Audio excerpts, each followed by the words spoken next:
जय हिंद फ्रेंड्स, कैसे हैं आप सभी। तो हम लोगों ने अपना हिस्ट्री का पार्ट 1 कंप्लीट कर लिया था। आपको पता है कि बीपीएससी टीआरई जो है, बीपीएससी टीआरई का हम लोग पीवाईक्यू कर रहे हैं, जो कि 3.0 में हुआ था। ठीक है, इससे रिलेटेड क्वेश्चन डायरेक्ट अपने 69th बीपीएससी क्वेश्चन में आया हुआ था। टीआरई 2.0 का जो क्वेश्चन था वो डायरेक्ट अपने टीआरई बीपीएससी 69 में आया हुआ था, राइट।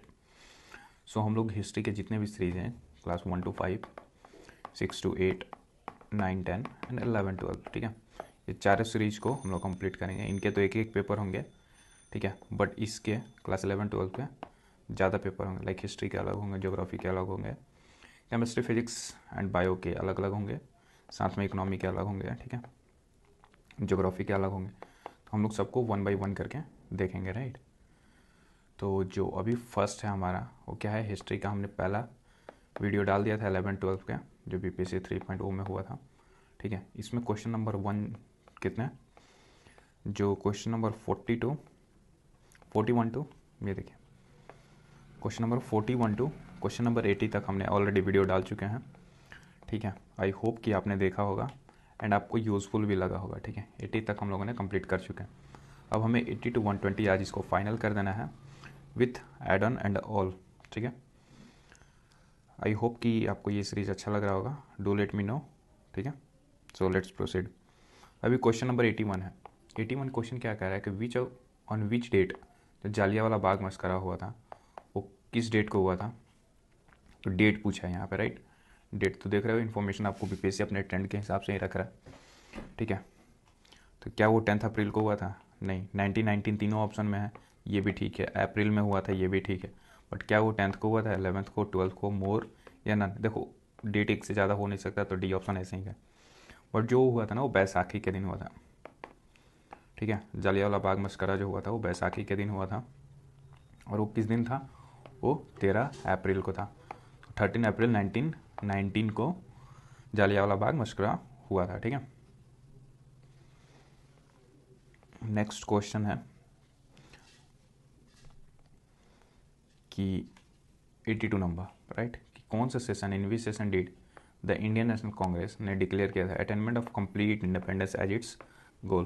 तो कंप्लीट इंडिपेंडेंस किस सेशन में डिक्लेयर हुआ था? तो आपको पता है कि लाहौर सेशन में, ठीक है, 1929 में हुआ था, राइट। और इसको प्रिसाइड कौन कर रहे थे? जवाहरलाल नेहरू, ठीक है। यहाँ पे क्या होता है कि रावी रिवर के ऊपर, ठीक है, रावी रिवर के पास में जाते हैं और 12 बजे रात के समय में हम लोग झंडा फहराते हैं और डिक्लेयर करते हैं complete independence as the goal of Indian National Congress, ठीक है। अब देखो यहाँ पे बाकी ऑप्शन जो है, नागपुर सेशन 1920 की बात कर रहा है, गुवाहाटी सेशन 1926, कलकत्ता सेशन 1928, ठीक है। तो लेट्स डिस्कस इनके बारे में। जो नागपुर सेशन हुआ था 1920 का, यहाँ पे 2 सेशन हुआ था। एक हुआ था सितंबर में, ठीक है, और दूसरा हुआ था दिसंबर में। तो दिसंबर तो आपको पता है कि हर दिसंबर में एनुअल सेशन, बट सितंबर में जो हुआ था वो स्पेशल सेशन था 1920 का। और ये कहाँ हुआ था? कलकत्ता में, ठीक है, कलकत्ता में हुआ था। और इसको प्रिसाइड किसने किया था? लाला लाजपत राय जी ने किया था, ठीक है, इसके प्रेसिडेंट थे।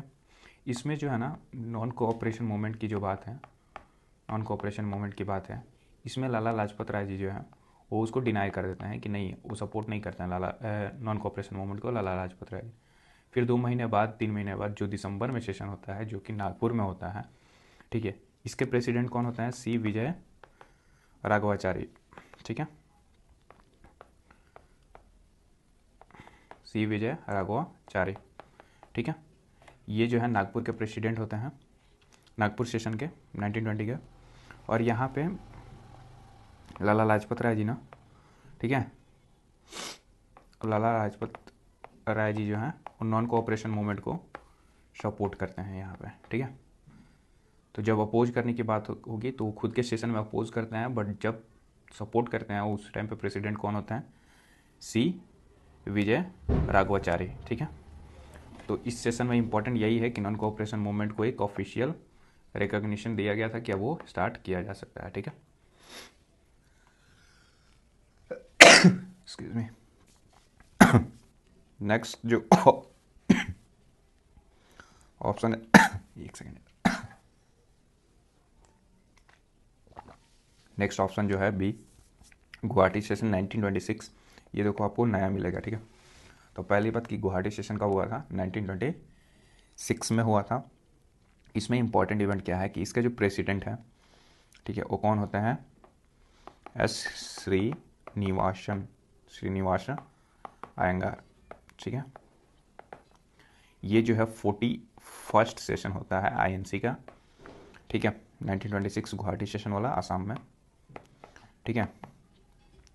और इसमें जो है ना resolution to promote use of khadi, यहाँ पे जो यूज़ ऑफ खादी है, ठीक है, उसका प्रमोशन किया जाता है। और ये एक प्रूफ होता है as a symbol of national unity, ठीक है, कि नॉर्थ साउथ ईस्ट वेस्ट हर तरह के लोग जो हैं खादी को प्रमोट करते हैं और सेल्फ रिलायंस की बात होती है, ठीक है।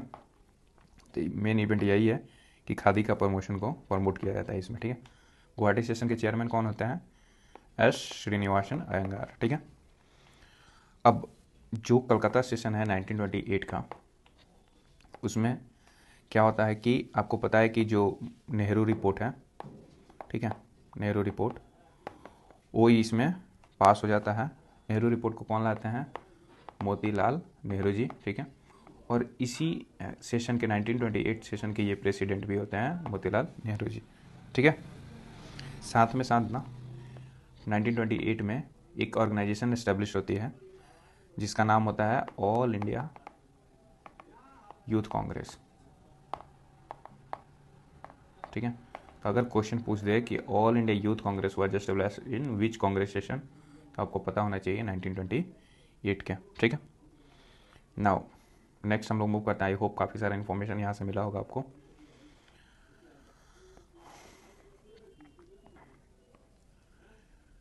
ये देखो 83, on which date Netaji Subhash Chandra Bose जो है continued the provincial government of free India.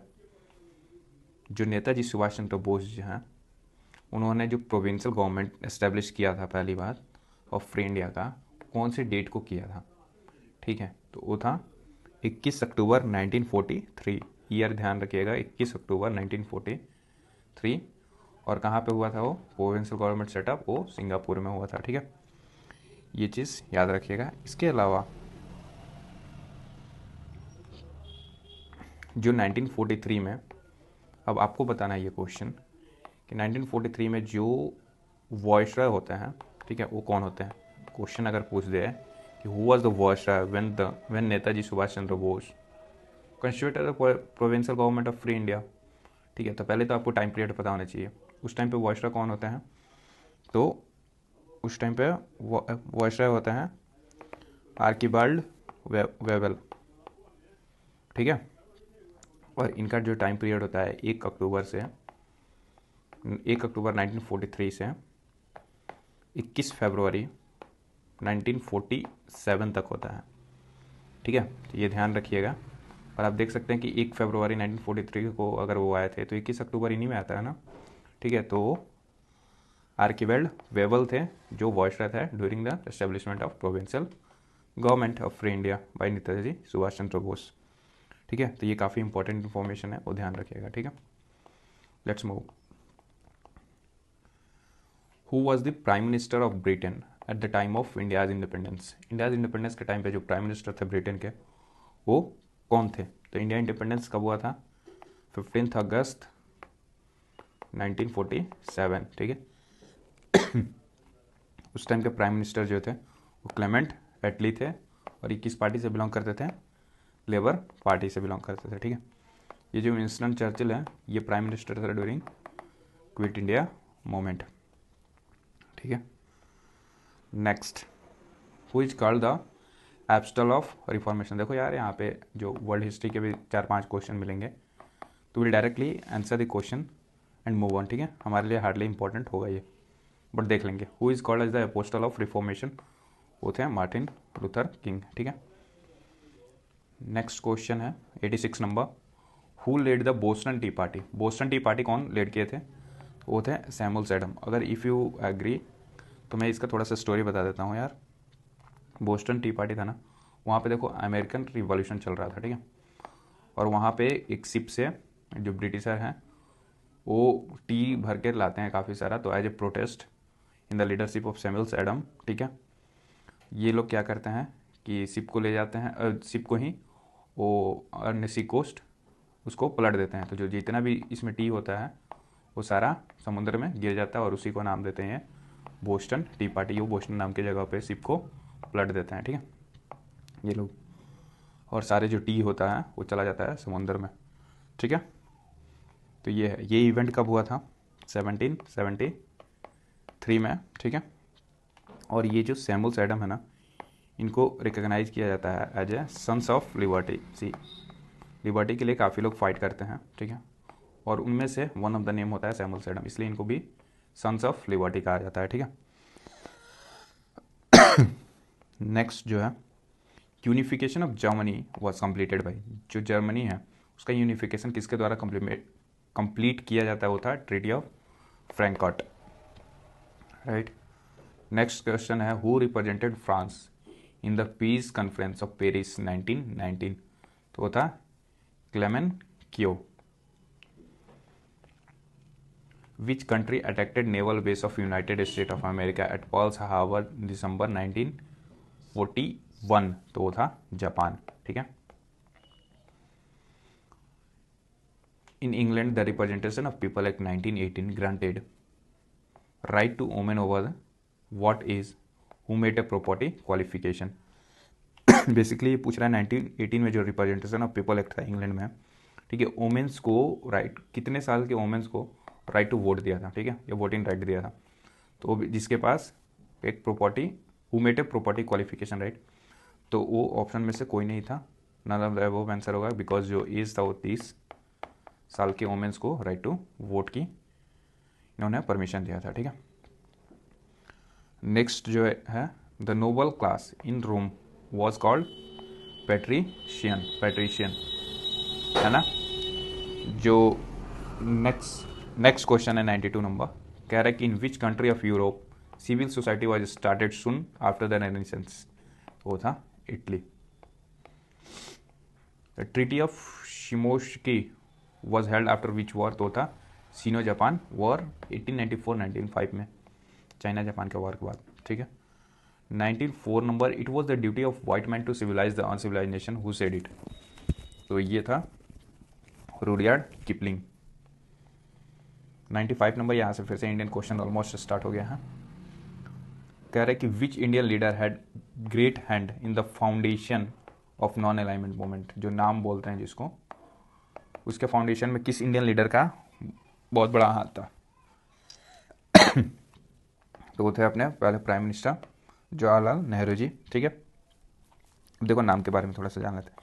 एक मीटिंग रखी उस टाइम पे, जो था ना कि when India got independence and all, उस टाइम पे कोल्ड वॉर चल रहा था, ठीक है, जस्ट वर्ल्ड वार 2 खत्म हुआ था, उसके बाद से कोल्ड वॉर का पीरियड आ गया था। तो जो नॉन अलाइनमेंट मूवमेंट थे ना, एक साइड रशिया था, एक साइड पे यूएसए था।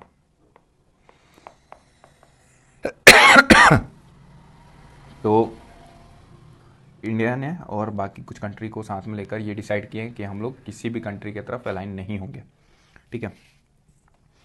तो बेसिकली यूएसए का जो आइडियोलॉजी था वो कैसा आइडियोलॉजी था, और रशिया का आइडियोलॉजी कम्युनिस्ट आइडियोलॉजी था, और जो यूएसए का आइडियोलॉजी था वो कैपिटलिस्ट आइडियोलॉजी था, ठीक है। ये दोनों अपने आइडियोलॉजी को बेच रहे थे और इसी से ये ग्रुपिंग स्टार्ट हुई, है ना, आफ्टर सेकेंड वर्ल्ड वॉर। तो इंडिया कहा ना कि मैं ना कम्युनिस्ट आइडियोलॉजी को फॉलो करूँगा और ना ही कैपिटलिस्ट को, राइट। उसके बाद से ये नॉन अलाइन रहे, दोनों तरफ नहीं गए, ठीक है। और इन्हीं के साथ साथ ना कुछ देशों ने इनका समर्थन करना शुरू किया और साथ में जुड़ते गए, ठीक है। तो लीडरशिप थे जवाहरलाल नेहरू। एक इवेंट होता है पहले कहाँ पे, बांडुंग में। बांडुंग कहाँ, बांडुंग कॉन्फ्रेंस बोलते हैं। कब होता है? 1955 में बांडुंग कॉन्फ्रेंस होता है, ठीक है। और यहाँ पे जो नॉन अलाइनमेंट का जो ये होता है प्रिंसिपल्स होते हैं उसको एग्री कर लिया गया था। और फिर उसके 5-6 साल बाद, ठीक है, 1961 में नॉन अलाइनमेंट मूवमेंट का ऑन एन ऑफिशियल नोट कहाँ पे, बेलग्रेड यूगोस्लाविया सर्बिया में ये ऑफिशियली फॉर्मली इस्टेब्लिश हो जाता है नॉन अलाइनमेंट मूवमेंट का फाउंडेशन, ठीक है। ध्यान रखिएगा ये डेट, 2 डेट अगर ऑप्शन में 1955 है तो वो भी ठीक रहेगा, 1961 है तो वो भी ठीक रहेगा। ऑफिशियली 1961 में है, और इस कॉन्फ्रेंस में जो प्रिंसिपल है उसको ले डाउन किया जाता है नॉन एलाइनमेंट मूवमेंट का। The end of colonialism become possible through the effort of, तो वो था यूनाइटेड नेशन ऑर्गेनाइजेशन का एस्टेब्लिशमेंट होता है after world war 2। And then यहाँ से कॉलोनियलिज्म की जो बात होती है वो ख़त्म होना शुरू होने लगता है, ठीक है। जो लीग ऑफ नेशन है, ठीक है, उसी को फर्दर यूएन ऑर्गेनाइजेशन के रूप में कर दिया जाता है, या अभी जो आप लोग देखते हैं यूनाइटेड नेशन ऑर्गेनाइजेशन, वो बनाया जाता है, ठीक है, आफ्टर वर्ल्ड वॉर 2।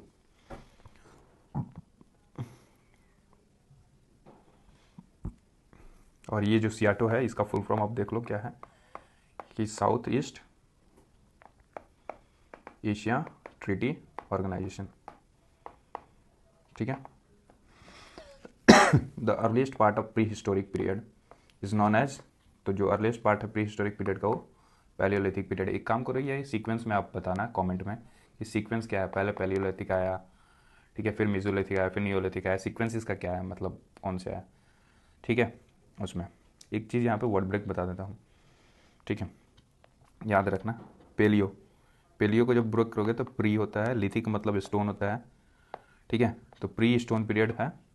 मीजू मतलब क्या होता है, मिडिल, और लिथिक मतलब स्टोन, यानी मिडिल स्टोन पीरियड हो गया। और नियोलिथिक मतलब क्या होता है, न्यू मतलब न्यू, ठीक है, और लिथिक मतलब स्टोन, यानी कि न्यू स्टोन एज आ गया। यहाँ पे जो मेसोलिथिक पीरियड है, यहाँ पे एग्रीकल्चर और जो चेंजेज आने लगे वन पीरियड हुआ था, वो मेसोलिथिक में आना शुरू हो गया, ठीक है।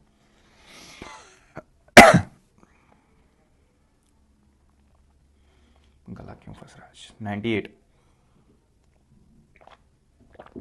Which tree was worship the most by Harappan people. Harappan people जो है सबसे ज़्यादा कौन से ट्री को वर्शिप करते थे, वो था पीपल।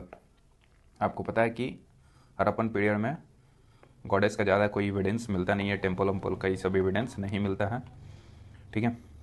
तो उस टाइम पे लोग पेड़ और पशुओं को वो करते वर्शिप करते थे, इसका नाम पीपल था, ठीक है। Buddhism was reform movement within Hinduism. किन्होंने कहा था कि बुद्धिज़्म एक रिफॉर्म मूवमेंट है within Hinduism? V A Smith ने कहा था। वी ए स्मिथ साथ में साथ समुद्रगुप्ता को इन्होंने क्या कहा था, नेपोलियन ऑफ इंडिया भी कहा था। नेक्स्ट है युग सूत्र वाज एट्रीब्यूटेड टू, युग सूत्र आर एट्रीब्यूटेड टू, युग सूत्र किसने किया था, तो वो थे पतंजलि। नेक्स्ट क्वेश्चन है कि which city of Bihar was redeveloped by the Mughals. Mughals के द्वारा जो है रीडेवलप कौन सी सिटी को किया गया था, वो भी बिहार के, वो था Patna. Which sultan represented himself as Sikandar Sani, आपको पता होना चाहिए, अलाउद्दीन खिलजी जो है खुद को सिकंदर सैनी बताता है, या Alexander the great second. Mohammad bin Tughlaq के बारे में आपको पता ही है, काफ़ी सारे इन्फॉर्मेशन इनसे रिलेटेड पूछा जाता है। साथ में सिकंदर लोदी के बारे में भी आप जानते हैं। He was the founder, Sikandar Lodi was the founder of Lodi dynasty. Man is born free but everywhere he is in chain. ये बात किसने कहा था, तो वो थे रूसो, एक ये थे फिलोसफर थे, उन्होंने ये बात कही थी। The east India company introduce which different system from the collection of land revenue in India, वो था सारे लैंड रेवेन्यू सिस्टम है, रैयतवारी, महलवारी, परमानेंट सेटलमेंट। एक क्वेश्चन है कि देखो आप कि जो रैयतवारी सिस्टम है उसका अर्लियर रेफरेंस ना आपको शेरशाह सूरी का जो लैंड रेवेन्यू सिस्टम था उससे मिलता है। तो अगर पूछता है कि शेरशाह सूरी का जो लैंड रेवेन्यू सिस्टम था वो मॉडर्न डे और ड्यूरिंग ब्रिटिश पीरियड कौन से लैंड रेवेन्यू सिस्टम से कंपेयर किया जाता है, वो था रैयतवारी सिस्टम। अब आपको ये चीज़ सीक्वेंस में बताना है कि जो सबसे ज़्यादा एरिया था वो कौन से सिस्टम के अंदर आया था, and then second number and then third number, ठीक है।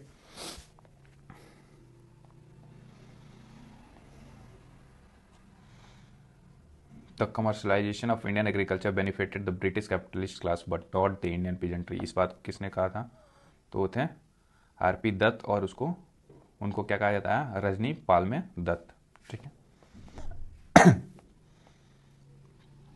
The increasing strength of the industrial class of Britain was responsible for the decline of export of Indian handicraft. इस बात को किसने कहा था? AR देसाई साहब ने कहा था। फिरोज शाह मेहता, गोपाल कृष्ण गोखले। गोपाल कृष्ण गोखले को गुरु भी कहा जाता है किसके? गांधी जी के। ठीक है, फिरोज शाह मेहता जी को इनसे रिलेटेड जो इवेंट है वो कौन था यार? कोई बिजनेस से रिलेटेड मोमेंट स्टार्ट हुआ था इन्होंने शायद, वो उसमें ये है, ध्यान नहीं आ रहा एग्जैक्टली।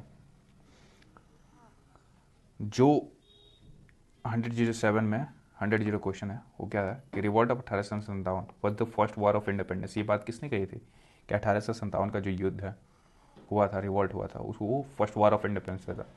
वो किसने कहा था? कि BD सावरकर जी ने कहा था।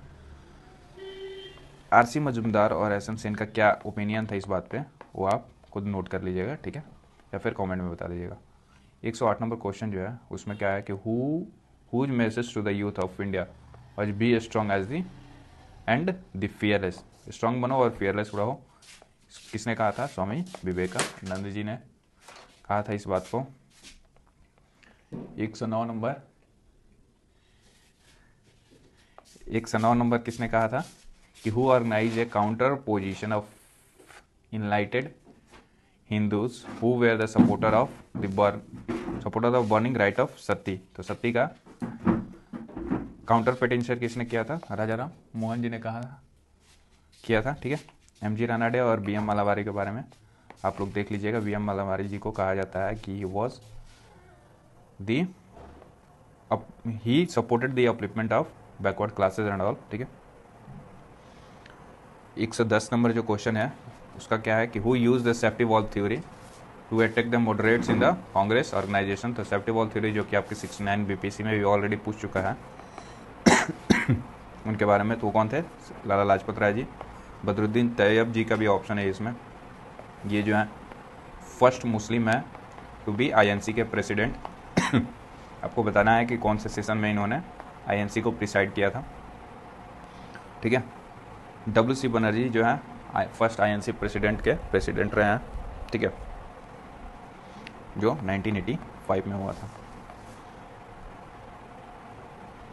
Next question 111 number, who said that the real awakening of India took place after the partition of Bengal. इस बात को किसने कहा? महात्मा गांधी जी ने। ये स्टेटमेंट को याद रखिएगा, BPSC अभी भी पूछ सकता है। ठीक है, राजा राम मोहन जी के बारे में तो काफ़ी सारा इंपॉर्टेंट इवेंट है। जो राजा का टाइटल था वो किसने दिया था?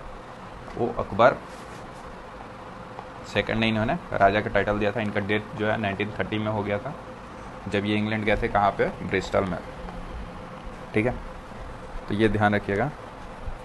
नेक्स्ट है 112, which Congress session decided to observe 26 January as the independence day every year. कौन से कांग्रेस सेशन में ये डिसाइड हुआ था?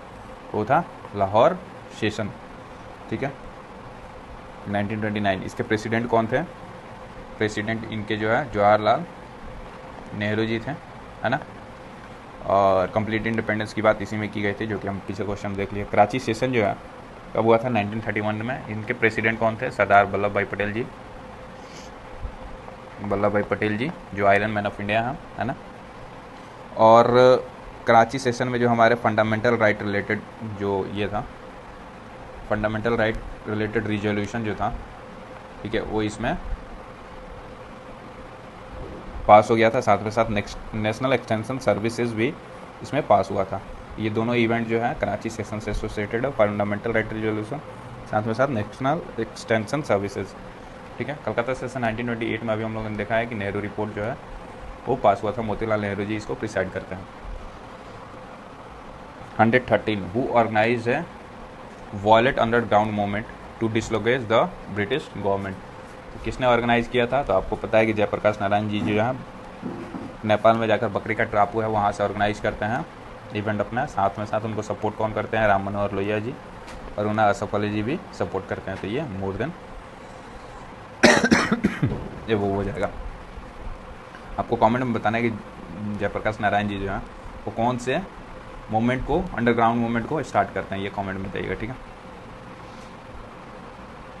Who describe the Muslim League too weak for rebellion and placed for a change of official attitude towards the Muslim community. ये थे W Hunter. आपको पता है कि रिपॉन के टाइम पे, ठीक है, हंटर रिपोर्ट आता है जो बेसिकली प्राइमरी स्कूल से एसोसिएटेड होता है, प्राइमरी एजुकेशन के बारे में बात करता है। तो हंटर कमेटी जो है किससे एसोसिएटेड है, एजुकेशन से। एओ ह्यूम के बारे में आपको पता है कि ये जो है आईएनसी के फाउंडर रहे हैं। फाउंडर किसके रहे हैं, आईएनसी के, ठीक है। और ये बेसिकली किसी भी सेशन को प्रिसाइड नहीं करते हैं, इसको बेसिकली फादर ऑफ आईएनसी भी कहा जाता है, ठीक है। और ये बाय प्रोफेशन क्या थे, तो वो बाय प्रोफेशन जो है ये एक सिविल सर्विस सर्वेंट थे, ठीक है। विलियम वेटरमैन के बारे में आपको पता होना चाहिए। ये जो सिंगल ब्रिटिश ऑफिसर हैं जिन्होंने आईएनसी के सेशन को 2 बार प्रिसाइड किया है, ठीक है। और भी ब्रिटिश ऑफिसर हैं या फॉरेनर हैं जिन्होंने प्रिसाइड किया, बट 2 टाइम किसने किया है, विलियम वेटरमैन ने किया है, ठीक है। नेक्स्ट क्वेश्चन है कि which Indian leader praised Jatin Shah who died in jail after 64 days of fast. तो फास्ट के कारण जतिन दास का डेथ हो गया था इन जेल में। कितने दिनों का फास्ट किया था, 64 days का। और इनको किसने प्रेज किया था, जवाहरलाल नेहरू जी ने किया। आपको बताना है किस इवेंट के टाइम पे इन्होंने फास्ट किया था और इनकी डेथ हो गई थी, ठीक है।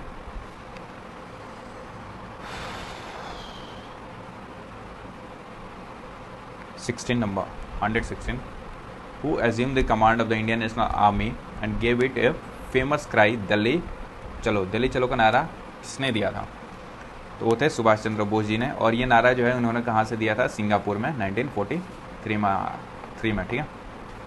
यहाँ पे आप नाम देख रहे होंगे, रास बिहारी बोस, मोहन सिंह और शाहनवाज खान। ये सारे लोग जो हैं इंडियन नेशनल आर्मी से ही एसोसिएटेड हैं, ठीक है। मोहन सिंह जी जो हैं वो first commander of Indian national army थे, राइट। रास बिहारी बोस इनिशियली फाउंड करते हैं, ठीक है। और फिर ये कमांड जो है सुभाष चंद्र बोस जी के हाथों में दे देते हैं। शाहनवाज खान भी इसी से एसोसिएटेड है, ठीक है, as a leader of the.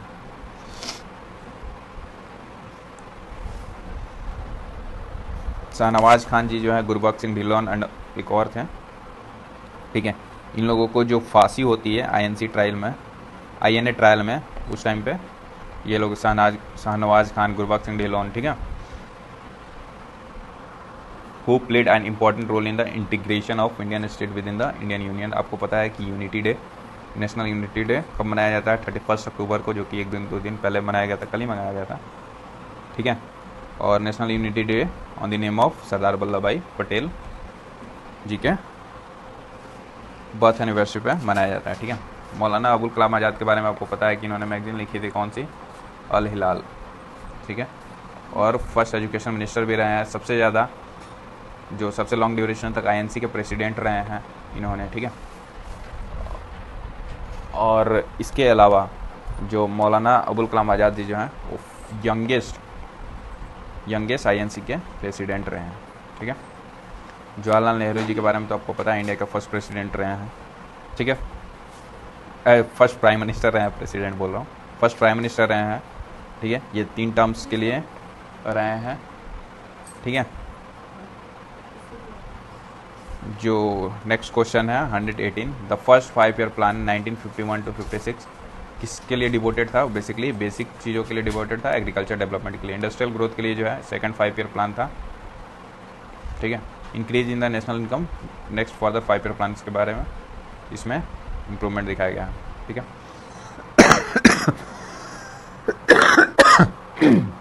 अच्छा, जो कंसेप्ट ऑफ 5-year प्लान का उसको कहाँ से बोरो किया गया था, ये आप लोग हमको कमेंट में बताइएगा, ठीक है।